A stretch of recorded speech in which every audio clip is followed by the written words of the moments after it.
أعوذ بالله من الشيطان الرجيم. بسم الله الرحمن الرحيم. ألا تعبدوا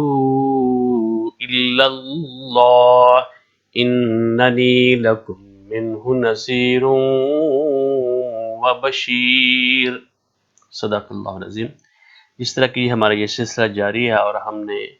سورہ ہود کتاب احکمت آیاتہ، یہ ایسی کتاب ہے، ایک کتاب ہے ثابت کی گئی ہیں، پکی کی گئی ہیں، آیاتہ آیات اس کی ایتوں مضبوط کی گئی ہیں، اس کتاب کی ایتوں کو پختہ کیا گیا ہے. کیا؟ ثم فصلت، پھر اس کی تفصیل بیان کی گئی ہے، من لدنہ حکیم خبیر، حکیم بہت بڑے حکمت والا اور خبردار یعنی خوب جاننے والا جو ہے اس کی طرف سے کی تفصیل بیان کی گیا ہے. اس کے اوپر ہم نے بات بھی کی تھی، اور یہ سورہ ہود اس کے متعلق آپ کو پہلے بتایا گیا تھا. تو حضرت ابوبکر صدیق رضی اللہ تعالیٰ نے سوال کیا، تو آپ نے کہا کہ یا رسول اللہ، آپ تو بڑے یعنی آپ کے سفیدی آپ کے بالوں میں آ گئی ہیں، تو آپ بوڑھے ہو گئے ہیں، تو آپ نے اس کے بدلے میں یہ کہا تھا شیبتنی ہود و اخواتہ، ایسی صورتوں نے مجھے بوڑھا کر دیا ہے، ان میں اللہ تعالیٰ کی طرف سے بڑی سختی کے ساتھ یعنی پیغام رسانی کی گئی ہے، اور اسی لیے اللہ رب العزت نے، اور اسی وجہ سے نبی کرم صلی اللہ علیہ وسلم فکر مند رہتے تھے اپنی امت کے لیے، لوگوں کے لیے، کہ یہ لوگ بچ جائیں، اس آگ سے بچ جائیں. اور ہر نبی کی، ہر جو نبی ہوتا ہے اس کی جو میسج ہوتا ہے، جو پیغام ہوتا ہے، جس طرح کہ یہ آیت ہمیں بتا رہی ہے اللہ تعبدو، کہ نہ عبادت کرو، نہ بندگی کرو، الا اللہ، سوائے اللہ تعالیٰ کے، اننی بے شک میں لکم تمہارے لیے، منہ اس کی طرف سے، نذیر و بشیر، میں خبردار کرنے والا، ڈرانے والا اور خوشخبری دینے والا ہوں. کس کی طرف؟ اللہ رب العزت کی طرف سے. جو پیغمبر ہوتا ہے اللہ رب العزت کی طرف سے ہوتا ہے، اور ہر نبی کا پیغام، ہر رسول کا جو میسج ہے نا، وہ یہی رہا ہے کہ اساسی جو میسج ہوتا ہے نا، بنیادی میسج، اور اس کی جو اس کا نچوڑ، دعوت کا لب لباب ہوتا ہے، جو عنوان ہوتا ہے، جو دعوت کا سبجیکٹ ہے، ہر نبی کی دعوت کا سبجیکٹ یہی ہے کہ اللہ تعالیٰ کی عبادت کرنی ہے، غیر مشروط بندگی کرنی ہے، اللہ تعالیٰ کے آگے جھک جانا ہے، غلامی کرنی ہے، پوری کی پوری کرنی ہے، آدھی نہیں کرنی، تھوڑی نہیں کرنی، بندگی، پرستش، احکامات پوری زندگی کے اوپر اس کو اپلائی کرنے ہیں. یعنی جس وقت انسان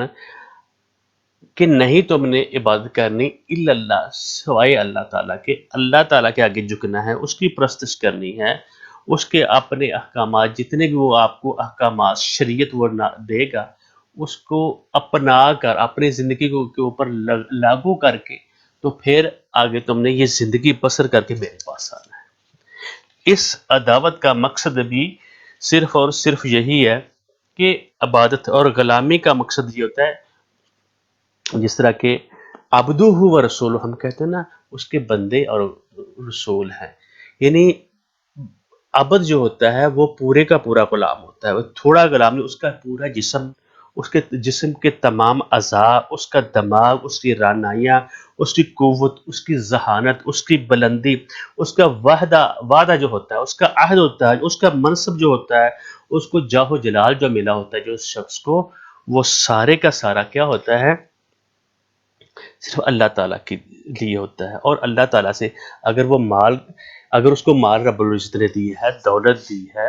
اولاد دی ہے، اور اس کے علاقات ہیں مختلف، اس کو ملکیت ملی ہوئی ہے تھوڑی بہت، اللہ رب العزت نے اس کو بادشاہ دی ہوئی ہے. یعنی ایک شخص بھی اپنے گھر کے اوپر یعنی وہ اس کا سربراہ ہوتا ہے. سب سے بڑی بات ہے، سب سے ملکیت جو ہے نا انسان کی، اس کا ایک جسم ہوتا ہے جس کے اوپر وہ اپلائی کر سکتا ہے اچھے طریقے سے. اپنی جو باڈی انسان کی ہوتی ہے وہ اس بندگی کے لیے ڈال سکتا ہے، اور باقی جو لوگ ہیں ان کو بھی وہ کر سکتا ہے. دوسری طرف اس نے عبادت کرنی ہے صرف رب العزت کی، اللہ تعبدوا الا اللہ، صرف اس کی عبادت کرنی ہے. یعنی بت پرستی ہو، اوتار لوگوں نے بنائے ہوتے ہیں، دوتا بنائے ہوتے ہیں، مادیت پرستی جو ہوتی ہے، دولت پرستی جو ہوتی ہے، عہد کا ہوتا ہے اگر انسان جا کر نماز پڑھتا ہے تو آ کر اس عہدے کی پرستش کرتا ہے، اس یعنی مادیت اس کو جو دولت اس کو ملی ہوتی ہے اس کی پرستش کرتا ہے، اللہ کے حکام کو چھوڑ کر ان کی بندگی کر جاتا ہے۔ آج جو دولت ہے، آج جو بندگی ہے مادیت، آج جو دور ہے مادیت کا دور ہے، انسان اللہ کے احکام کو بھول جاتا ہے، اس کی دی ہوئی جو اس نے ہمیں احکامات دی ہے، شرائع دی ہے، حلال اور حرام کی تمیز بتانے کے لیے دیا ہے، اس کو انسان چھوڑ دیتا ہے۔ اور اللہ تعالیٰ کہہ رہے ہیں اللہ تعبدوا الا اللہ، کہ تم نے بندگی کرنی ہے۔ ہم نے صرف سوچ رکھا ہے، دماغ ہمارے میں یہ سوچ ہوتی ہے کہ صرف اور صرف جو بندگی ہے نماز پڑھ لینا، زکوٰۃ دے دینا۔ انسان کا ہر لفظ، ہر قدم، ہر ہاتھ، ہر آنکھ اس کی بندگی کے مطابق گزرے، اس نے جو حکم دیا ہے وہ اس طریقے سے گزرے۔ آج جو ہمارے معاشرے میں جو چیز آ رہی ہے، عہدے کی پرستش کی جاتی ہے، شخصیات کی پرستش کی جاتی ہے، جب اللہ کے حکم کو چھوڑ کر اس پھر بندے کی وہ عبادت کر رہا تھا، اس شخصیت کی کر رہا تھا، اس شخصیت کی کر رہا تھا۔ بعض لوگ لبادے کے اوڑ میں لبادہ پہن رکھا ہے، دین کے نام پر لبادہ پہنا ہوا ہے، اور بیچ میں دل میں اور شروع میں اس کی نیت بھی ہوتی ہے، بعد میں اس کا جو وہ اپنا اس نے چولا اور چگا پہنا ہوتا ہے، اس کے بیچ میں دولت آ جاتی ہے، زہر آ جاتا ہے، جائیداد آ جاتی ہے، وہ دین کو بیچ کر، یعنی دین کو بیچنے کا مقصد ہے اس کے حکم کو ہٹا کر اپنی خواہشات کے مطابق وہ زندگی بسر کرنے شروع کر دیتا ہے۔ جس طرح کہ حضرت سلمان فارسی رضی اللہ تعالیٰ عنہ جب انہوں نے ارادہ کی کہ میں مسلمان ہونا ہے، اور لوگوں کو کہا کہ مجھے شام کے علاقے میں ایک راہبر کے پاس، ایک مولوی صاحب کے پاس، ایک بزرگ کے پاس، وہ اس وقت جو عیسائیوں کا دین تھا، عیسائیت تھی، اور وہ چلے گئے شام میں،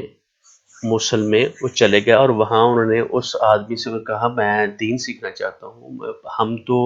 پرستش کرتے ہیں، آگ کی پرستش کرنے والے ہیں، تو تم مجھے اس دین کے متعلق بتاؤ، اور میں تمہاری شاگردی اختیار کرنا چاہتا ہوں۔ کچھ عرصے کے بعد وہ بزرگ تھے، اور وہ آخرکار ان کے موت کا وقت قریب آ گیا، فوت ہو گیا، اور لوگ اکٹھے ہو گئے، لوگوں نے کہا بھی یہ تو بہت زیادہ شخص نیک ہے، دیندار ہے، تو اور حضرت سلمان فارسی رضی اللہ تعالیٰ عنہ نے کہا جو تم نے اس کو سمجھ رکھا ہوا تھا، جو آپ لوگوں نے کے دل میں خیال ہے ان کے متعلق، یہ تمام سے صدقات، خیرات، تمہارے چندے، جتنی چیزیں آتی تھیں اپنی تجوری میں بھرتا تھا، وہ سارے کا سارا اس نے نیچے اپنے کمرے میں اس کے مٹکے بھرے ہوئے ہیں سونے چاندی کے۔ حضرت سلمان فارسی رضی اللہ تعالیٰ عنہ نے جا کر دکھائے، یہ وہ تھے لوگ۔ اور آج بھی کچھ لوگوں نے، بہت سارے لوگ نیک ہیں، صالحین ہیں، دین کا کام کر رہے ہیں، بعض لوگ اس دین کے لبادہ اوڑھ کر اس میں مقصد صرف ہوتا ہے اپنا مال بنانا۔ ایسے کاموں سے اللہ تعالیٰ ہمیں بچائے۔ اور اللہ تعالیٰ یہاں کہہ رہے ہیں اللہ تعبدو، تم نے عبادت بندگی نہیں ہے الا اللہ، سوائے اللہ تعالیٰ کی، کہ کسی اور کی نہیں کرنی۔ یہ پرستش جتنی بھی تمہاری ہوگی وہ صرف اور صرف اللہ رب العزت کے لیے ہوگی۔ جس وقت ذرا انسان اللہ رب العزت کے ہاں جاتا ہے، اس کی جتنے بھی معاملات ہوتے ہیں اللہ رب العزت کے ہاں وہ قابل قبول ہوں گے جب وہ صحیح طریقے سے اللہ تعالیٰ کی عبادت کرے گا۔ اور نبی اکرم صلی اللہ علیہ وسلم اپنی قوم کو، لوگوں کو، اب آج ہمیں جب اس وقت ہم پڑھ رہے ہیں، قرآن پاک ہمیں بتا رہا ہے اننی لکم منہ نذیر و بشیر، میں تمہارے لیے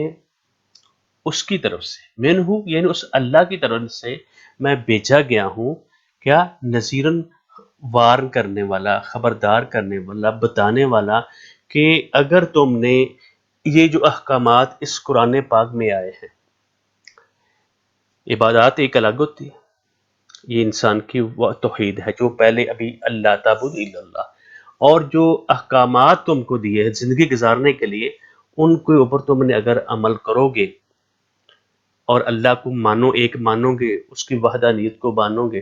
تو میں تمہیں، اگر تم نے نہ مانا تو تمہاری خیر نہیں ہے، تمہارے لیے دردناک عذاب ہوگا، اگر مانو گے تو پھر میں تمہیں خوشخبری دینے والا ہوں۔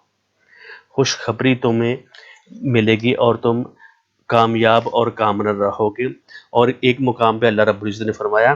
کہ رسولا مبشرین و منذرین،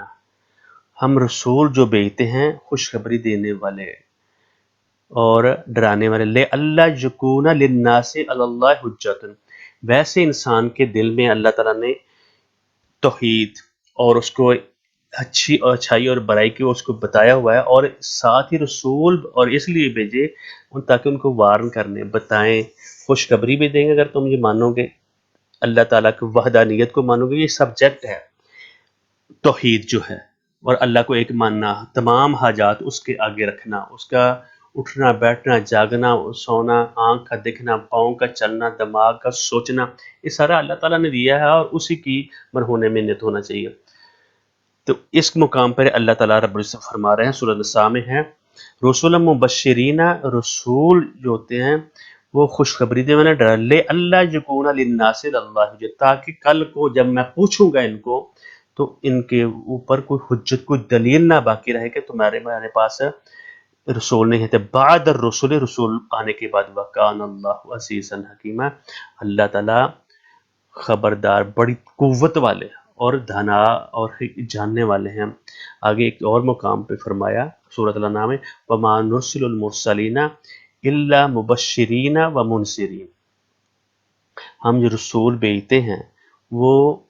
خوشخبری دینے والے، ڈرانے والے، کس؟ اس توحید کو، میرے اللہ تعالیٰ کو تم مانو۔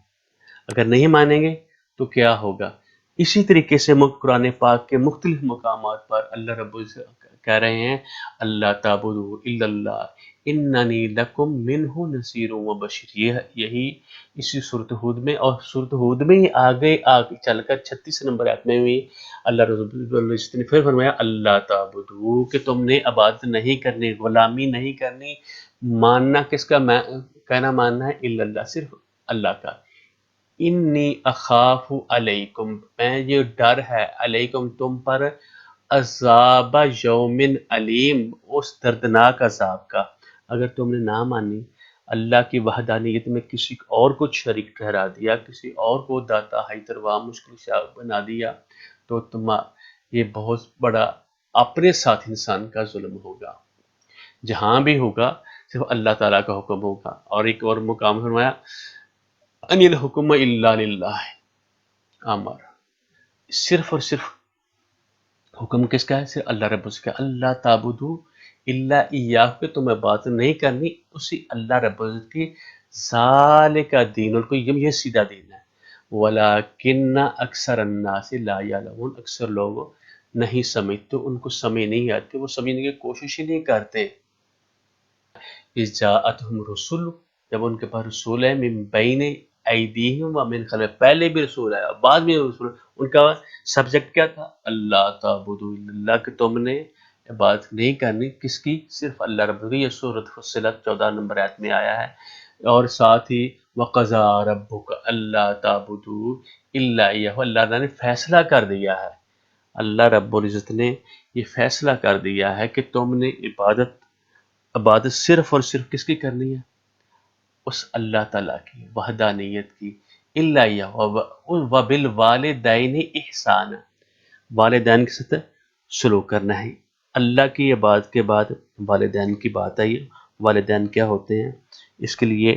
اس کی رب العزت نے اپنی عبادت کے بعد والدین کی خدمت کا اور ان کا کہنا ماننے کا کہا ہے انسان کو۔ اور یہ جو آیت ہم ابھی پڑھے ہیں، اور اس کے بعد جو سورۃ ہود کی جو آیت آئے گی اس میں توبہ اور استغفار کے لیے بات آئے گی، اور وہ کس طرح ہم نے کرنی ہے، وہ آگے رب العزت کہتے ہیں الی اللہ مرجعکم، آخر کار اگر تم نے ایسا نہ کام کیا، اللہ کی بات نہ مانی، الی اللہ مرجعکم وہو علی کل شیء قدیر، وہ ہر چیز پر قادر ہے، وہ ہر چیز کو جاننے والا ہے، اور اللہ رب العزت جو ہے ہر چیز کے اوپر قدرداں ہے اور خوب جاننے والے ہیں، اور تم نے صرف اور صرف اللہ رب العزت کا کہنا ماننا ہے، اللہ تعالیٰ ہمیں عمل کی توفیق دے، قرآن پاک کو پڑھ کر سمجھ کر اس کے اوپر عمل کی توفیق دے، اور تمام معاملات اللہ پر ہمیں چھوڑنے چاہیے اور اس کی وحدانیت کو سمجھنا چاہیے۔ اگر ہم اس چیز بات کی سمجھ آ جائے گی تو یہ